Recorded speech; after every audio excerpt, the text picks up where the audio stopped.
নিঃসঙ্গতায় ঋতুপর্ণ। 30শে মে 2013, আনুমানিক সকাল 7:30 হবে। অকালে ঝরে পড়ল এক নিঃসঙ্গ প্রাণ, ঋতুপর্ণ ঘোষ। সত্যজিৎ রায়ের পরবর্তী সময়ে যিনি ভারতীয় সিনেমায় এক আধুনিক দৃষ্টিভঙ্গির সঙ্গে আমাদের আলাপ করিয়েছিলেন। বহু মানুষ ভিড় জমিয়েছেন তার স্বাধীন তাসের ঘরের সামনে। টলিপাড়া ভেঙে পড়েছে কান্নায়। তারা কিছুতেই মেনে নিতে পারছেন না যে তাদের প্রিয় ঋতুদান নেই। মিডিয়া, শিল্পী, কবি, সাহিত্যিক এবং ভক্তদের ঢল বাড়ি থেকে রাস্তায় এসে নেমেছে। চারিদিক লোকে লোকারণ্য, তবুও কেমন যেন অদ্ভুত এক গুমুট ভাব কাজ করছে চারপাশে।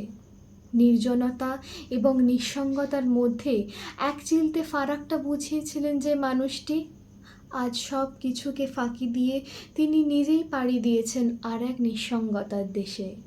স্নেহ এবং সান্নিধ্যের আলোয় ঘেরা থাকলেও কোথাও যেন তার হৃদয়ে শূন্যতা জমে উঠেছিল।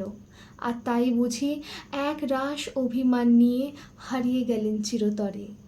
যাওয়ার আগে রেখে গেলেন একগুচ্ছ শিল্পকর্ম, যেগুলোর মাধ্যমে তার হৃদয়ের অনেক শূন্যতা, অনেক রিক্ততা প্রকাশ পায়। প্রসঙ্গ যখন নিঃসঙ্গতার, তখন বিশেষভাবে কিছু ছবির কথা উল্লেখ করতে ভীষণ ইচ্ছে করে। তার মধ্যে একটি হলো বাড়িওয়ালি। একটা নিস্তব্ধ বাড়ি, কয়েকটা নির্জন দুপুর এবং এক অসহায় নারীর চিরন্তন অপেক্ষার গল্প বাড়িওয়ালি। সিনেমার নায়িকা বনলতার একলা জনমানবহীন ভালোবাসাহীন জীবনে তার মনের অস্থিরতা এবং না পাওয়া সুখগুলোর জন্য কাতরতা, এই নিয়েই তৈরি অসম্ভব সুন্দর এই ছবি।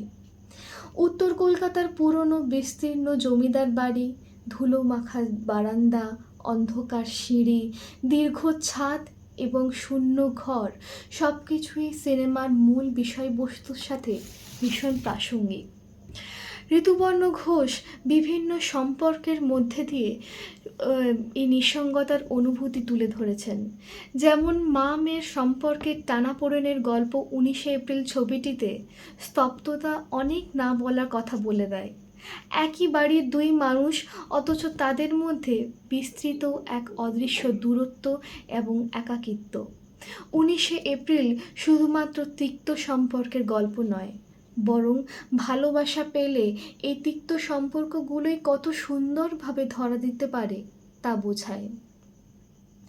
একাকিত্বের প্রসঙ্গে বলতে গেলে রেনকোটের অবদান অনস্বীকার্য। ঐশ্বর্য রায় এবং অজয় দেবগন অভিনীত এই ছবিটি দেখলে বোঝা যায় যে নিঃসঙ্গতার মধ্যেও কি অদ্ভুত রোম্যান্টিসিজম লুকিয়ে আছে। ছবিটির প্রতিটি বৃষ্টি ভেজা মুহূর্ত ঋতুপর্ণ ঘোষ নিঃসঙ্গতার ছবি এঁকেছেন। পুরনো স্মৃতি, হারানো প্রেম এবং জীবনের দায়বদ্ধতায় আটকে থাকা দুটি মানুষের নির্ভেজাল ও নিঃস্বার্থ প্রেম দেখলে মনে হয় যে অপেক্ষার মধ্যেও অদ্ভুত মাধুর্য আছে। অনেকের মতে ঋতুপর্ণ ঘোষের সবচেয়ে নান্দনিক ও আবেগঘন কাজগুলোর মধ্যে একটি হলো চোখের বালি।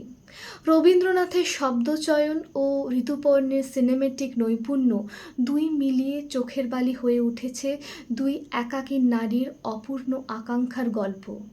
রবীন্দ্রনাথ তার উপন্যাসে 19 শতকের বঙ্গ সমাজের বাস্তবতার ওপরে বেশি জোর দিলেও ঋতুপর্ণের চোখে যা বেশি করে ধরা দিয়েছিল তা হলো নারীর নিঃসঙ্গতা এবং একাকিত্ব। ঋতুপর্ণের চরিত্ররা সম্পর্কের ভিড়ে থেকেও ভীষণ একা, কখনো অভিমানে, কখনো অপূর্ণতায়, কখনো না পাওয়া ভালোবাসার ভারে।